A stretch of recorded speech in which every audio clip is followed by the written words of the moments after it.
अन्नपूर्णा योजना, पीएम उज्ज्वला योजना এবং पीएम किसान सम्मान निधि এবং ओल्ड एज पेंशনের জন্য, विडो पेंशনের জন্য এবং হ্যান্ডিক্যাপ পেনশন যারা 15 বছর পাননি তারাও এখানে আসছে।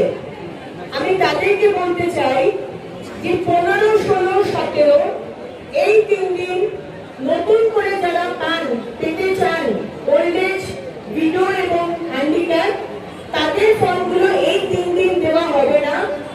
17 তারিখের পর 18 তারিখ থেকে বড় অফিস থেকেই এই 3টে বিষয়ের ফর্ম দেওয়া হবে। তাই old age pension, widow pension আর হ্যান্ডিক্যাপ পেনশন নিয়ে এখন এই শিবিরে এসে জিজ্ঞেস করবেন না। 17 তারিখের পর 18 তারিখ থেকে জিজ্ঞেস করবেন। এবার আমি বলে দিচ্ছি